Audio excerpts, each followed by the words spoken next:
Hii ni Sports Warm Up. Ni Jumatatu nyingine tunakutana hapa wana michezo kujadili masuala mbalimbali ambayo yanahusu michezo. Na leo hii tutakuwa na mada ambayo inasema kuja kwa waamuzi kutoka nje ndani ya ligi kuu ya Tanzania. Je, kuna manufaa kwa ligi yetu ama waamuzi wetu wameshindwa kufanya kile kilicho bora? Mwongozaji wako siku ya leo ni mimi Jordan Mgoli, lakini sitakuwa peke yangu. Hapa studio nitakuwa naye Ramadhani Kamote pamoja na Jeradi Majaliwa ambao wao watakuwa kwenye meza ya uchambuzi. Ndugu zangu, ni kwanza habari za wakati huu? Salama kabisa. Habari za wakati huu ni salama. Kamote, mara baada ya kupotezana kwa wiki kadhaa tumerejea tena. Tumerejea tena kuhakikisha mambo yanakuwa sawa na tunatoa nondo za kimchezo kama ambavyo inatakikana, na niko vizuri, niko barabara kuhakikisha mambo yanakuwa sawa bin sawa. Sawa, kwanza tunakubaliana kwamba ni jambo jema kwa waamuzi wa nje kuja ndani ya ligi kuu ya Tanzania. Nikianza kwako Jeradi Majaliwa.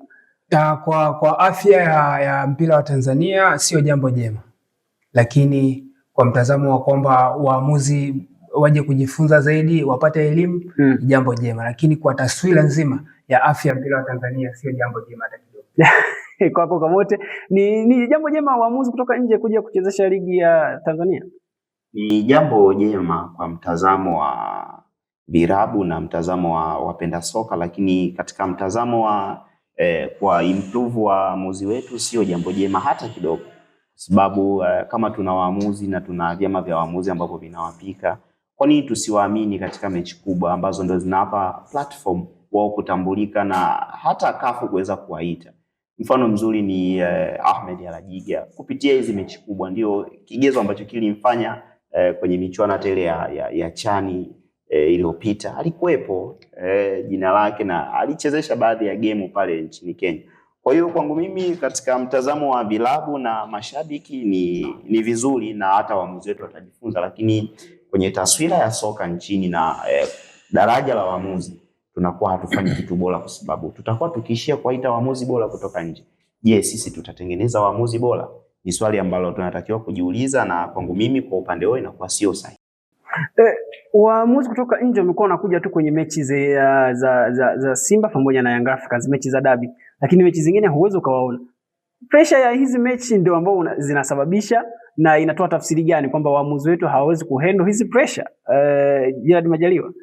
So kwamba waamuzi wanashindwa kuhandle hizo pressure, wanazihandle vizuri, lakini ni kulingana na uhitaji wa hizo timu mbili, kwa sababu yote na yote yanafanyika kwa ajili ya kuweza kuwasaidia au kukizi matakwa ya mashabiki wa Simba pamoja na Young Africans.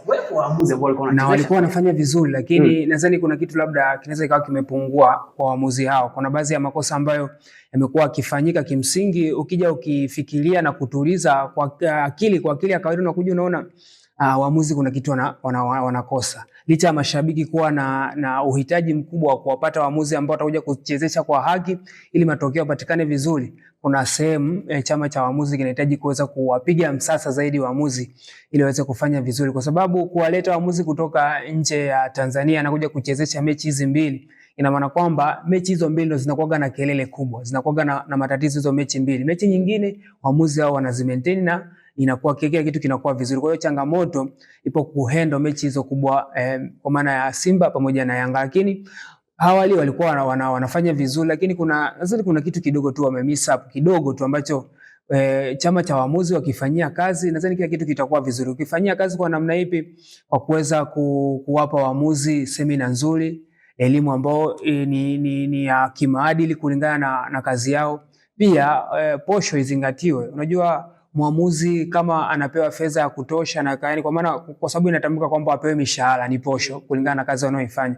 Akipewa posho nzuri, facilities za usafiri, kila kitu kimekaa vizuri, sioni mwamuzi akishawishika kuweza kuchukua rushwa na akaweza kwenda kuchezesha mchezo kwa kubezi upande mmoja, kwa sababu amepata kila kitu anachokitaka, usafiri, kila kitu kiko vizuri. Kwa sababu unaweza kukuta mwamuzi atakuwa asafiri kutoka Dar es Salaam let's say kwenda Tanga, unaona, na inasemekana kwamba lazima atumie nauli yake akafanye kazi ndio aweze kupata posho yake. Kwa hiyo nadhani kuna mazingira fulani hivi yanatengenezwa ya kwamba mwamuzi anajikuta anaingia kwenye rushwa, anachukua fedha moja kati ya klabu, anaenda kumaliza mchezo kwa kubezi upande mmoja. Lakini hapo mambo yanakuwa hivyo, na miongoni mwa tukio ambalo liliwahi kunukuliwa miaka kadhaa iliyopita ni tukio la mwamuzi kusafiri na gari la kusafirisha magazeti. Kwa hiyo unaweza kuona kwako Kakamote, unafikiri waamuzi wanafanya makosa kwenye mechi za Simba na Yanga tu ama makosa yapo pia hata kwenye mechi zingine? Kwa sababu tumekuwa tukishuhudia hata kwenye mechi zingine.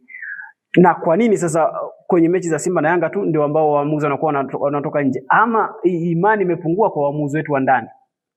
Unajua hivi vilabu vyetu vina imani zao. Unajua hao waamuzi hawafanyi makosa tu kwenye mechi hizi kubwa. Tena miongoni mwa mechi ambazo huwa wanafanya makosa ni mechi ambazo hivi vilabu vikubwa vinacheza na timu za middle team, au zimekuwa zikitokea penalti za ajabu, na hivi vilabu vimekuwa zikiwabeba na kuwashangilia wale waamuzi. Lakini unaambiwa ubaya ufanyike kwa mwenzako ila usifanyike kwako. Kwa hiyo inapokuja sasa kwenye mechi kubwa wanaanza kureview kwamba ona hii penalti ilipotokea, hii bwana haikustahili kuwa penalti. Sasa huyu mwamuzi leo hii anakuja kuchezesha hapa. Akifanya hivi kama alivyowafanyia wale, lazima sisi tutaumia. Bwana hao waamuzi sisi hatuna imani zao. Lakini kwenye swala zima la makosa, waamuzi wamekuwa wakifanya makosa, na sio waamuzi wetu tu, hata kwenye ligi ya nje. Mfano mzuri Misri pale. Wamekuwa Zamalek pamoja na VAR ipo, lakini bado hawana imani na waamuzi wa ndani. Kwa sababu gani? Wenyewe wanashuhudia katika mechi zao ambazo wanacheza kuna favoritism ambao huwa anafanyiwa against hizi timu za middle team. Alafu leo hii yule mwamuzi anakuja kucheza. Na ukiangalia Simba na Yanga ndo kama bezi ya mpira hapa Tanzania. Kwa hiyo mtu anaanza kuwa na wasiwasi. Angalia huyu alicheza mechi nyingi labda za Young Africans, huyu amechezesha mechi nyingi za Simba Sports Club. Leo hii anakuja kutuchezesha sisi. Alafu ndo alikuwa anatoa penalti za mbeleko zile. Hata sisi wa mwamuzi mkubali. Lakini kama ingekuwa kweli tunahitaji usawa na haki, basi hata mechi ndogo tu tunatafuta waamuzi kutoka nje. Kwa sababu tunataka inaashiria nini kwamba waamuzi wanatoka nje kwenye hizi mechi? Unaashiria nini kwa waamuzi wetu wa Tanzania? Yaani kwangu mimi cha kwanza naona kama tunawakosea. Kuna waamuzi ambao mimi naona kabisa wanastahili kupewa hizi mechi kubwa na wameshafanya na wameprove. Mfano mzuri tu ni Ahmed Arajiga. Amekuwa akifanya katika ubora wake ambao anafanya siku zote. Japokuwa kuna ile makosa ya kibinadamu. Unajua kuna wakati sisi tuko kwenye television au tukiwa pale uwanjani, mara nyingi huwa tunaangalia screen ya pale juu ya marudio. Lakini refa unapokuwa unachezesha, una huo muda wa kulitafsiri tukio mara mbili au kurudia kuangalia, kwa sababu sisi bado ligi yetu ina VAR. Lakini VAR ingekuepo, tuna haja gani ya kwenda kuchukua refa nje? Faulu imefanyika, kumekuwa kuna timu moja inalalamika, unaenda kujiridhisha pale kwamba unaangalia tukio kwa karibu. Kwani waamuzi wa nje hawakosei? Wanakosea. Kuna muda mtu amepigwa buti, refa anakuambia ni fair challenge, nyanyuka. Goli imeenda kufungwa, anarudi huku. Tulishuhudia ile finali ya USM Alger na Zamalek. Tulishuhudia penalti ile, goli imekataliwa ikaja kurudiwa, penalti ikapigwa. Lakini mwamuzi alishakosea, mtu alikula kiatu. Lakini mbona ule mwamuzi anaendelea kuaminiwa na CAF na mambo mengine yanaendelea? Mfano mzuri hata Jakiu Ndala kwenye mechi ile na finali, kuna mambo yalitokea 1 2 3, lakini hadi leo hajafungiwa. Unafikiri tusalie hapo. Unafikiri Kamote, VAR ikija Tanzania, unaona tuko tayari kwa matumizi ya VAR Tanzania na tutaiamini hii VAR? Maana sije ikaja lakini baadaye tena hiyo VAR watu wakao hawaiamini pia kwenye maamuzi, kwa sababu ikiamua kwamba wewe umekosea, maana yake inabidi uadhibiwe wewe. Mtu anaona kama VAR imempendelea mpinzani. Hapana, yani picha za marejeo nadhani sidhani kama huwa zinadanganya. Unajua tukio kulitafsiri pale uwanjani ni ngumu, lakini picha za marejeo zinaonyesha, zile ni picha mjongeo. Kuna namna utamwambia hebu pause hapa niangalie. Hii contact ilikuwa ni ya makusudi au ni ile ya kimichezo? Unajua kuna contact nyingine sio kwamba ni zile za makusudi, kwamba ni 50-50. Sasa kwenye namna ya kuokoa, huyu ndo wa kwanza na huyu kamgusa. Kwa hiyo inastahili kuwa kadi ya njano na penalti, au inastahili kadi nyekundu, huyu alidhamiria. Lakini kwenye jicho la kawaida contact zote wewe unaona ni contact. Kwa hiyo unaweza ukasema ni penalty na kadi nyekundu. Kumbe ile contact hakudhamiria, ilikuwa ni ya kawaida ambayo ilitakiwa kupewa kadi ya njano. Kwa hiyo VAR inakuja kusaidia hayo yote. Yaani kuna baadhi ya vitu hata kadi pia inakusaidia mwamuzi kung'amua kwamba hili tukio ni hivi, lakini inapaswa huyu mchezaji ni mwadhibu hivi, lakini ile kawaida mtu amekula kiatu ni cha kawaida, refa amekuja ni mchezaji yule amempa umeme na penalti imepigwa. Kwa hiyo VAR ina msaada kwa namna moja. Sawa. Kwako Jared Majaliwa, nikirejea kwako, unafikiri sasa hii hali ya kuwa tunachukua waamuzi nje inadhoofisha kwa kiasi gani maendeleo ya waamuzi wetu wa ndani sasa, ama wanajifunza pia kutokana na waamuzi ambao wanatoka nje? Kujifunza wanajifunza na pia wanazoofika kwa asilimia kubwa, kwa sababu tunategemea mwamuzi huyo ambaye ni Mtanzania aweze kupata nafasi ya kuweza kuchezesha hizo mechi, na akichezesha hizo mechi atapata nafasi ya kuweza let's say akifanya vizuri atapata nafasi ya kuweza kuongeza lenki kwenye lenki za waamuzi bora, kwa maana kwamba akiwa na mwendelezo mzuri hapa ataanza kupewa mechi labda za vijana za AFCON, Chani na mashindano mengine, ili kumuongezea nguvu zaidi aje kuchezesha mashindano ya Chani kwenye timu za wakubwa, pia apate nafasi ya kwenda kushiriki kwenye mashindano ya World Cup. Tumeangalia baadhi ya waamuzi hapa Afrika wameweza kuitwa. Kwa hiyo hizo mechi ndio sehemu ambazo unaweza kusema ni darasa kwa hawa waamuzi wa ndani.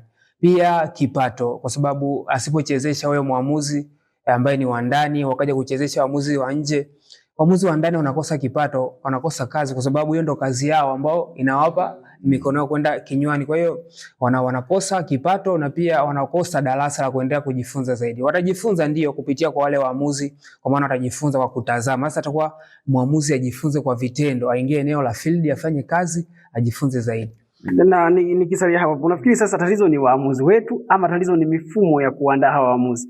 Na unaona kwenye mifumo, kwa sababu changamoto kubwa, hata ukimsikia mwenyekiti wa chama cha waamuzi bado anakuambia wanatoa mafunzo yanayostahili kwa waamuzi, lakini bado changamoto za waamuzi zimekuwa zikiendelea kuchukua nafasi. Unafikiri nini shida hapa? Ni mifumo ama ni waamuzi wenyewe? Kama uongozi wa chama cha waamuzi umeweza kuzungumza kwamba wanatoa kila kitu ambacho kinastahili kwa waamuzi, na lakini makosa yanaendelea kujirudia, tunabaki pale pale kwamba kuna sehemu wameparuka, kwa maana kwamba kama ni posho itakuwa zitolewe posho ambazo zitakizi mahitaji na kazi ambayo waamuzi wamekuwa wakizifanya. Pia waamuzi nao waache kuwa na utimu, pia unaharibu kazi zao utimu, kwa maana kwamba unakuta mwamuzi naye pia ndio hatukatai, lazima usimamie misingi ya kazi yako. Ukisimamia misingi ya kazi yako, hata kama una mapenzi na timu A au timu B, ukisimamia misingi ya kazi yako utafanya kazi yako vizuri. Kwa hiyo waamuzi pia mapenzi yao nadhani yanawagharimu pia, na posho pia nadhani ndio vitu ambavyo vinawagharimu pia. Lakini hapo Majaliwa, labda kabla hujaongezea kwenye masuala mazima ya maslahi kwa waamuzi, kipindi niko Namungo, wakati nasoma advance pale, nilibahatika kuongea na miongoni mwa waamuzi ambaye alikuja kuchezesha. Ilikuwa ni game ya Namungo dhidi ya Young Africans, sababu si pia pale ni karibu na uwanja na hostel tulikuwa tunashare nao. Yule mwamuzi alichosema, kwa sababu yani bad luck, pamoja amekuja na usafiri lakini ameshindwa kwenda kulala guest, tuliweza kupumzika naye pale. Alitafutiwa chumba, alikuwa dom leader, alikuwa na chumba chake maalum, basi alitafutiwa akaenda kupumzika. Basi nikawa nimemuuliza kwamba hivi mnapokuja kuchezesha mechi labda mnakuwa mnalipwa kiasi gani? Akasema kwenye sasa hivi wametuboreshea usafiri na hela ya kula wanakupa, lakini posho baada ya mechi huwa ina range 1,500,000 mpaka 2,500,000. Inategemea na mechi, kamishna wa hiyo mechi namna gani ataweza kukubalansia, lakini kiasi kinaanza 1,500,000 mpaka 2,500,000. Sasa just imagine huyo mtu ametokea labda Mpanda au ametokea pia ameenda Namungo au ametokea Dar es Salaam ameenda Namungo, hichi kiasi, na labda yeye katika mzunguko anachezesha mechi moja au kwenye mizunguko yote hii labda mzunguko wa kwanza amechezesha mechi 5, na yeye ikumbuke ana familia, anahitaji kulipa ada za watoto, maybe labda familia inamwangalia. 1,500,000 kwa huyu mtu ukija kuangalia ni fedha ndogo sana ambayo haiwezi kumkiza, na ndio hapo unakuta mwamuzi amepata ofa nono. Just imagine wewe ni binadamu, hauwezi kuiacha. Unaona sasa hii ndio fursa ya kuweza kupata hapo milioni 10. Wewe ukija kuangalia kiasi ni kidogo fulani, ni kidogo. Ingawa hatuhalalishi pia. Hatuhalalishi kwamba yeye hatuhalalishi, lakini anasema ina range hapo, hakutaja exactly kiasi, yani 1,500,000 mpaka 2,000,000. Kuna sisi ni binadamu na wale ni binadamu waamuzi, yani hatuwezi kuweka kwenye level ile ya juu kwamba hawana matamanio. Na fedha kama unavyojua haina mwenyewe. Kwa hiyo fedha ni sabuni ya roho. Na miongoni mwa tukio ambalo ninalikumbuka ni tukio la miaka kadhaa iliyopita, mchezo baina ya Simba na Young Africans. Bana, Simba walisawazisha goli kwa Young Africans, Musa Hassan Mgosi, refari akalikataa ile goli. Sasa wakati huo ile TV ya uwanja wa ambao sasa hivi ni Benjamin Mkapa, wakati huo kuitwa uwanja wa Taifa, lilikuwa linaonyesha matukio ambayo yalikuwa yanaendelea uwanjani. Sasa mara baada ya kulirudia lile tukio kule kuangalia kwenye TV na kuonyesha kwamba mbona goli lilikuwa ni halali, refari akabadilisha tena maamuzi na akasema kwamba ni goli iliyowekwa katikati. Na ndicho kikawa kisa cha TV lile kuonyesha matokeo na si kuonyesha tena matukio ya uwanjani. Kwa hiyo waamuzi wamekuwa na mkanganyiko mkubwa sana, na kiukweli tunapaswa tuaboreshe masala. Kama unasema hapa Kamote kwamba wanalipwa tu 1.5 mpaka 200,000, ni fedha ndogo sana ambayo mtu akiwekewa fedha ambayo ni kubwa, nafikiri anaweza kushawishika, ingawa hatujahalalisha kwamba wanapaswa wapokee. Fedha haina mwenyewe. Nahitimisha hivyo Sports Hub siku hii ya leo. Je, wewe mtazamaji ambaye unatutazama kupitia Sauti TV, maoni yako ni yapi? Je, waamuzi waendelee kutoka nje kuchezesha dabi ama hawa wa ndani waweze kuaminiwa? Tuandikie jumbe yako hapo kupitia uwanja wetu wa comment. Tutakwenda kujadili kwa pamoja. Mimi ni Jordan Mgoli, nilikuwa na Ramadhani Kamote pamoja na Gerard Majaliwa. Tunahitimisha hivyo siku hii ya leo. Tutakie tu utazamaji mwema vipindi vingine vinavyofuata hapa hapa Sauti TV.